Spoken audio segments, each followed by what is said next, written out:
Some breaking news out of Texas this morning.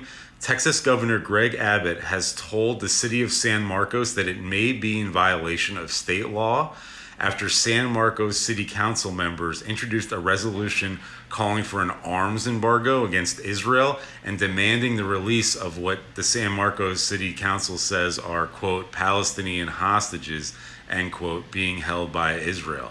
Now, a vote on this resolution in the City Council is scheduled for May 6th.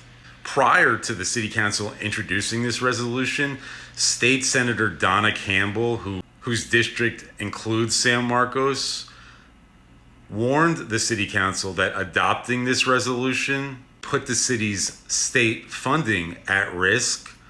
Campbell told them, quote, Texas firmly rejects support for entities aligning with instability and terror, end quote. That, of course, is an allusion to Hamas, a terrorist organization that is in a war with Israel currently in Gaza. And Hamas, of course, still holds 59 hostages in Gaza, including the bodies of 4 Americans and a 5th American who is believed to be alive, Adon Alexander. Now, this resolution passed by the San Marcos City Council does not condemn the October 7, 2023 attacks on Israel, which killed some 1,200 people, mostly Israeli civilians, and those were the attacks in which those hostages were taken into Gaza.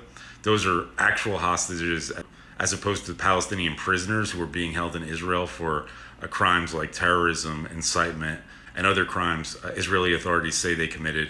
So that's the distinction between a prisoner being held in the justice system, in the criminal justice system of Israel, versus an innocent civilian hostage being held in the tunnels underneath Gaza by the terrorist organization Hamas. But that's a distinction that is not drawn by the San Marcos City Council. In fact, they don't make any mention of the American hostages or other hostages being held in Gaza. The City Council in their resolution also stated that Gaza is occupied by Israel. Of course, Israel pulled out of Gaza unilaterally during 2004 and 2005. What followed from the Israeli pullout of Gaza, a total Israeli pullout from Gaza, was an election in which Hamas was elected, and rather than build a Palestinian state there, they continued their war with Israel.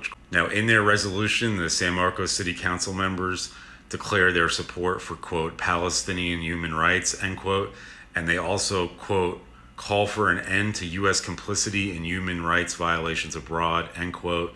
They claim that Israel has, quote, continually bombarded, end quote, Gaza and, quote, assaulted the West Bank and displaced Palestinians for 77 years through what they call, quote, the illegal occupation of their land, end quote.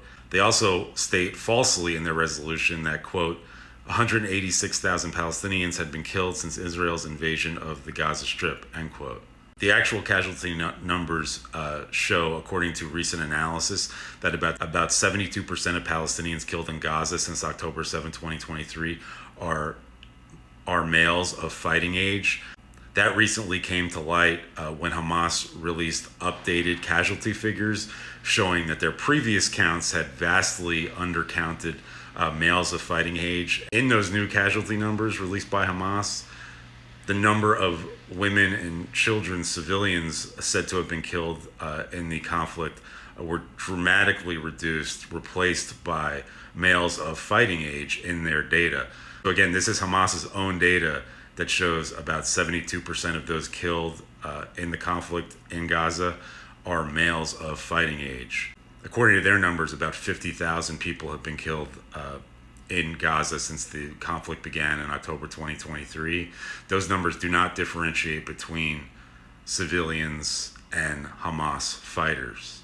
Hamas, of course, as we know, according to America, Israel, and their Western allies, Hamas uses civilians as human shields and purposely fights out of civilian infrastructure like schools, hospitals, other civilian population centers in an orchestrated effort to create civilian casualties and thus win international sympathy, a tactic which has really worked brilliantly according to observers of this conflict. Hamas has been winning the information war despite their being the party putting the civilians at risk in Gaza.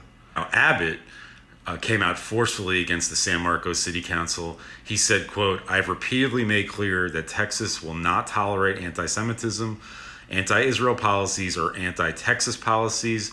Over a year ago, following Hamas's cowardly attack and campus disruptions, openly celebrating terrorism, I issued an executive order addressing anti-Semitism in higher education.